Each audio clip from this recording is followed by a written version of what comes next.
Hello, everyone. My name is Martin Williams. Thank you so much for tuning in to the Guided Expressions podcast. And I wanted to, of course, welcome you and also share with you some things that are coming up. I am doing the Blueprint course live. The first edition of the Blueprint course is going to be a beta. It's going to be live. It's going to be delivered over Zoom. And I'm very excited about the potential of the course. I'm excited about reaching so many people, not just around the country, but around the world. And that course will be delivered tentatively on July 15th. If you haven't signed up, please do at guidedexpressions.com. You can also sign up at my Teachable page, and I'll put that link in the description box. And I will offer this course at a one-time beta rate, so people can jump in, and there's no trepidation as far as can I make this investment or not. It's worth the investment, trust me. And I truly believe that this course is going to help a lot of people. This course is designed to help you get what you want to get by setting up a blueprint. Just like if you want to build a house, build a shed, build anything, you need instructions, you need a blueprint, and this is the course that helps you do that. So I'm very excited to share that with you. Today's podcast,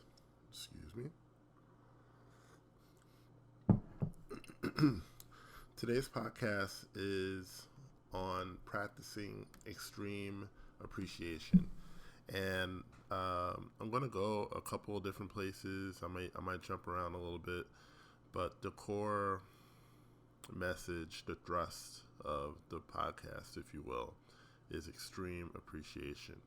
I discovered Abraham Hicks a long time ago. When I was actually going through a really difficult time in my personal life. It was my first marriage, and I was unfulfilled in a lot of different ways. I was unfulfilled in my marriage, but I was also unfulfilled in my career. I was working a job that I was really overqualified for. I wasn't doing what I wanted to do. I wasn't doing what I felt like I was able to do. And I just, I just spent a lot of time searching. And one of the things that I came across were the Abraham Hicks books. Now, as a Christian, it may seem like the Abraham Hicks teachings aren't really in line with what the Bible teaches, but there's a lot more similarities than people think. And I'm a firm believer that you don't have to subscribe to 100% of what anyone says. And that includes a lot of Christian pastors. I mean, there are people who preach that, I like some of what they say, but I don't necessarily think everything they say is valid. I think a lot of times what we end up saying is, or what we end up speaking about is a mixture of, what we were taught and then also our beliefs. And I think a lot of times people's beliefs get mixed in what they teach. Anyway, I don't want to get too far off in that. The Abraham Hicks teachings, for those that are unfamiliar with it, they basically believe that appreciation is the key to having a better life. And in appreciation, the mechanics of it is raising your vibration, right? So raising your vibration to a level where you're happy no matter what. Like you feel great no matter what. And even though your facts may not line up with that, there is something about living at a certain level of vibration. You could say it like this: if you look at a department store, right? I know some of you younger people, don't really go to department stores anymore. But if you look at a department store, right, you have on the first floor you have perfume, and you have women's clothes, and on the second floor you have men's clothes, you have kids' clothes, and then on the third floor you have appliances and furniture and things like that. So if you want furniture, you're not going to hang out on the first floor, right? If you want to buy a chair or buy a table, you're not going to go on the first floor. You're going to go on the third floor. And if you're going to buy perfume, you're not going to hang out on the third floor. You're going to hang out on the first floor. Okay? Vibration is a lot like that, right? At the lower levels of vibration, there's things like sickness, things like lack, bad things happening, things like that. And, bad things can happen to anybody. But if you spend most of your time on those lower levels, you tend to experience more of that. And I've found that to be true in my life. When I've been down, or maybe not in the best mood, complaining a lot, bickering a lot, cranky a lot, those are the sorts of things that tend to happen. I tend to not feel well. I tend to not have enough resources for the things I want to do. Things don't really go the way I like them to go. Things that shouldn't have taken such a long time seem to take a long time, so on and so forth, right? But when I'm in appreciation, when I'm feeling great, when I'm saying, oh man, life is awesome, things are really going good for me, it seems like in time things just flow. It's like you enter a state of flow.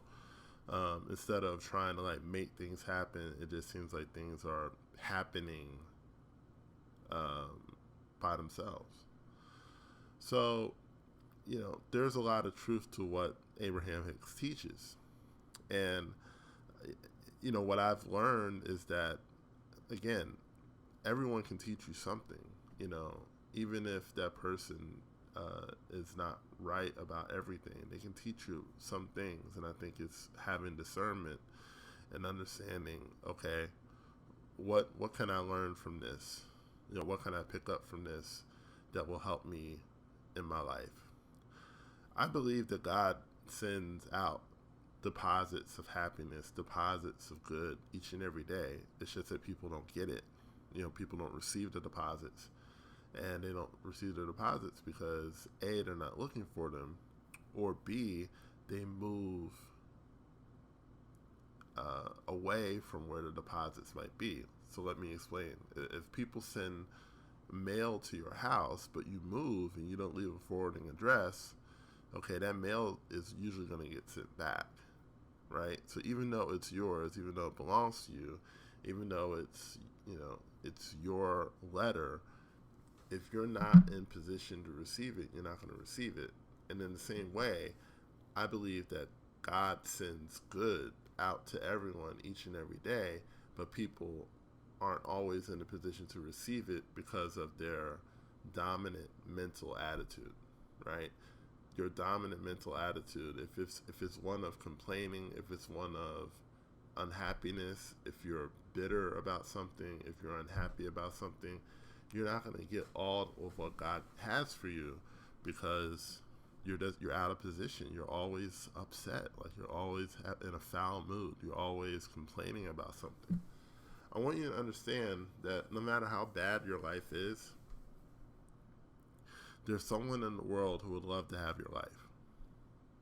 I know that seems impossible to believe for some people, but someone somewhere would love to have your life. They would love to have the children that constantly get on your nerves. They would love to have the spouse or the partner that you have now. They would love to have the job that you can't stand right now.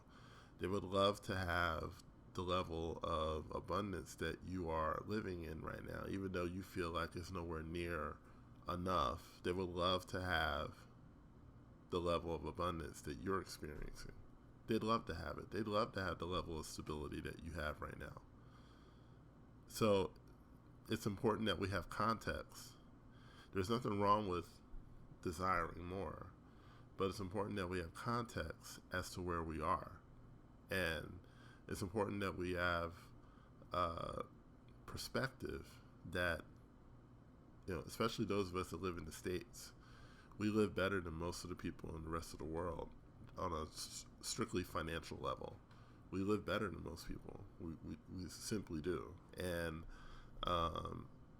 it's important that we balance out our desire for more with a level of appreciation and a level of gratitude. And I know a lot of people do gratitude exercises in the morning. I do gratitude and appreciation exercises, and that's good. But I think it's even more advantageous to live in a lifestyle of appreciation and a lifestyle of gratitude, almost practicing extreme gratitude. What do I mean by extreme gratitude or extreme appreciation? Just taking notice of the little things, and instead of saying, oh, that's a tree over there, look at that tree, right? Looking at that tree and then just really getting lost in the wonder of the tree. Like, how amazing is that tree, right? How amazing is it that this tree, is able to weather all kinds of storms, all kinds of weather, all kinds of conditions.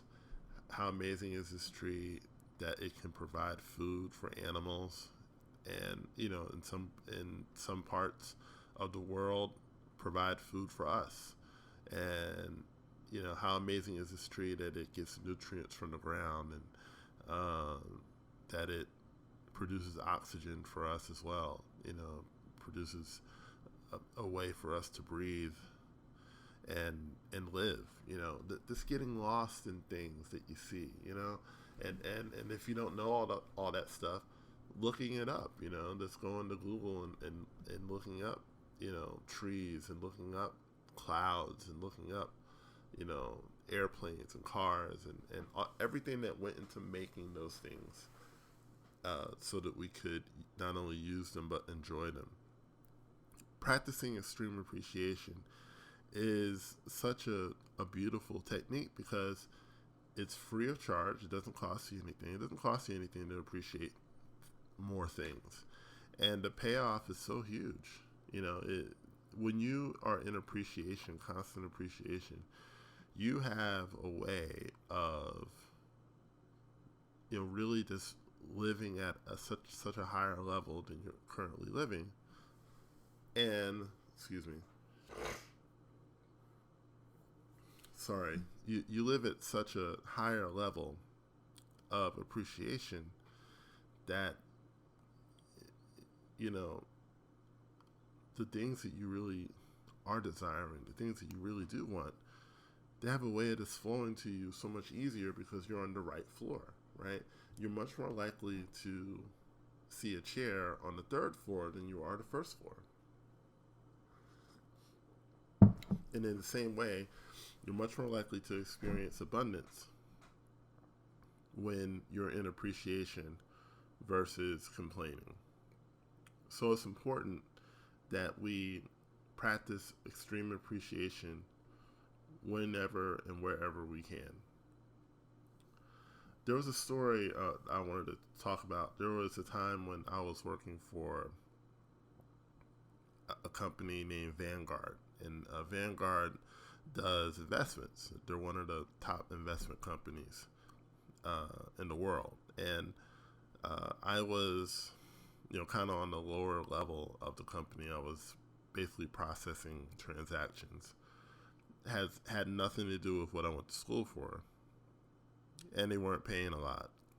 And so I did that job, to keep a roof over my head. And I was married at the time to my first wife, and I was really unhappy because I had gone to medical school. I was pre-med, and I really wanted to go to medical school and become a doctor. And I had run out of money. I'd kind of maxed out the amount of money that I could borrow, and so here I was working this job, had nothing to do with what I went to school for, or anything like that.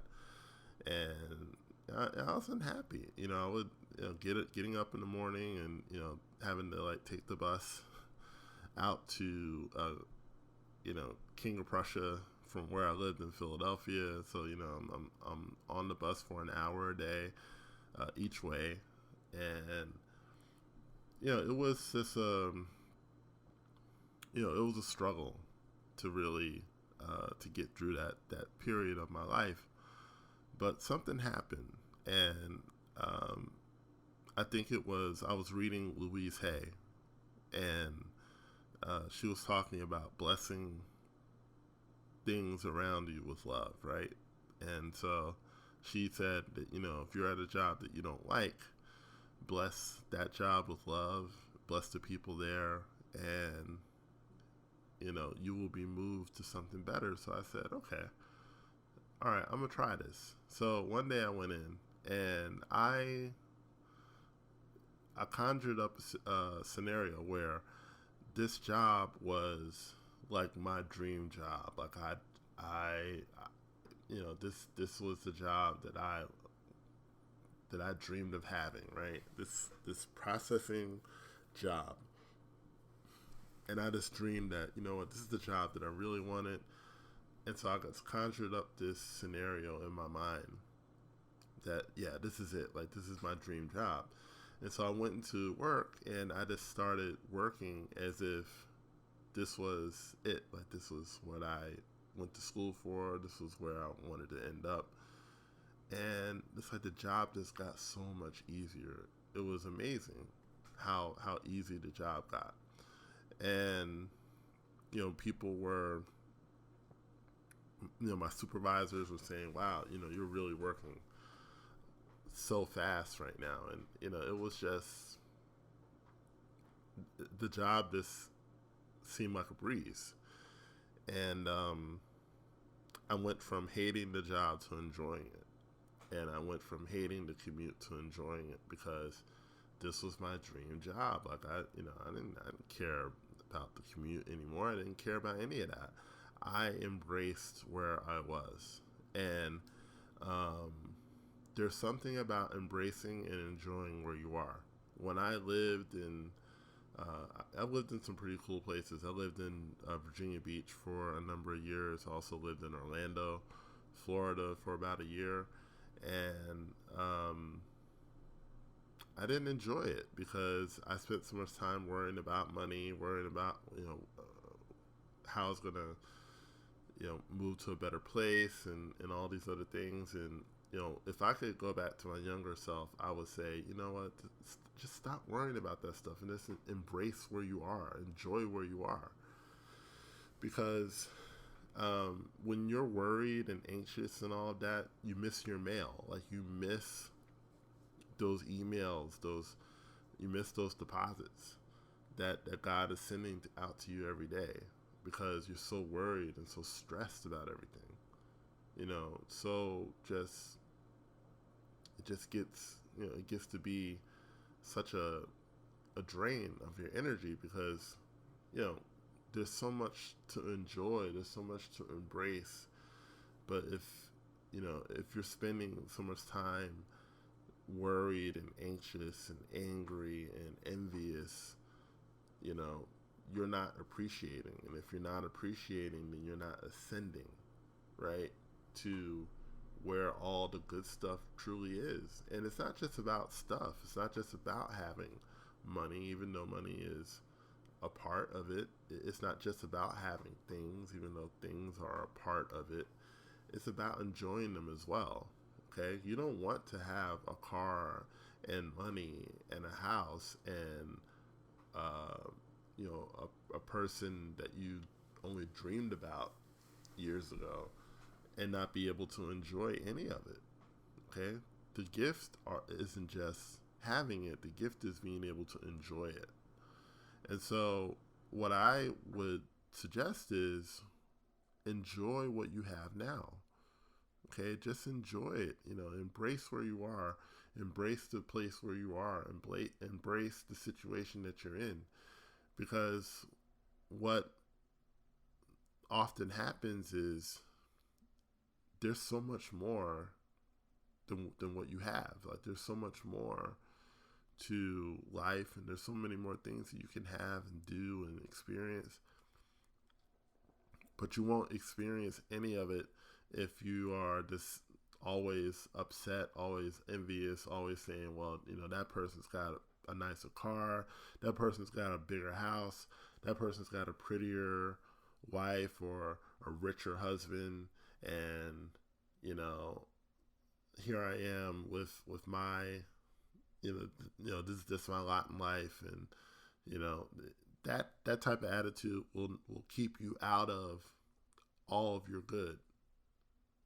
What I would suggest is taking real inventory of where you are. And I'm not saying don't improve. I'm not saying don't work on yourself. I'm not saying don't develop yourself. Because I think personal development has its place. That's kind of the business I'm in anyway.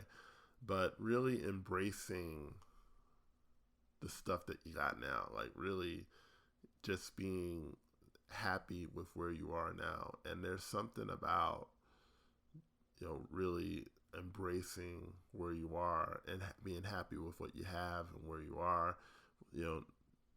and just taking appreciation of everything around you. When you ascend, when you appreciate, you ascend.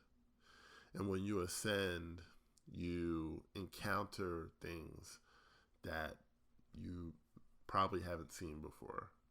Okay? When you appreciate things, you see a different aspect of things that perhaps you didn't see because, you're looking with different eyes. And I always, I'm always amazed at the new aspects of things that you see when you look closely or when you look at them differently. So, my challenge to you, today, this week, is to start practicing extreme appreciation. Just go all out. Now, some people might think you're going to be a little weird, but that's okay. I mean, some people might think I'm weird anyway. That's fine. I'll take that. I'll accept that because, for me, I think it's the key to really enjoying life the way that it was meant to be enjoyed. I think life was meant to be enjoyed. Life was meant to be embraced, and the way you enjoy it and you embrace it is you start appreciating the little things. Appreciate the smile that an employee gives you when you go into the store. Appreciate if someone helps you with your bags. Appreciate that. Appreciate the fact that you can go to a store and just buy what you need, and appreciate that you don't have to climb a tree and get that orange. You can just go to the store and get that orange and walk out, after paying for it. And, appreciate the internet, and appreciate being able to, connect with people that you may never meet in person, but, you're able to connect with them because of this thing called the internet, because of social media. And, I know there's a lot of negativity on social media, that, there's a lot of trolls and things like that. But when you appreciate, and when you learn to appreciate, and you learn to ascend, you will encounter less trolls because they're not in the same vibration that you are. Okay, some of these people, their whole job is to make other people miserable. Okay, so the more you appreciate, the less you run into those types of people, which is an added benefit. And, you can, pray for them and pray that they become enlightened and, they learn to have a greater purpose in life than their current one. But for you, just really practice that appreciation level, and you will find that life becomes a lot more richer, a lot more enjoying, and a lot more enjoyable. And you will also, in my opinion, experience greater abundance in your life. So I want to thank you for listening. Thank you for taking the time to listen to this podcast. I hope it was helpful to you. I hope that it helps you in some way. If it does help you in some way, listen over and over again. And also, please share. Share with friends, share with loved ones, and hopefully that they get something out of it as well. My name is Martin Williams. Again, thank you for tuning in. Don't forget to subscribe to the podcast. I forgot to say that at the beginning. Subscribe to the podcast at Apple Podcasts, also SoundCloud and YouTube, and Spotify as well. And also don't forget that the Blueprint Live is coming. And when I have a firm date, I will let you know. And I hope to see you there. And until then, thank you. God bless.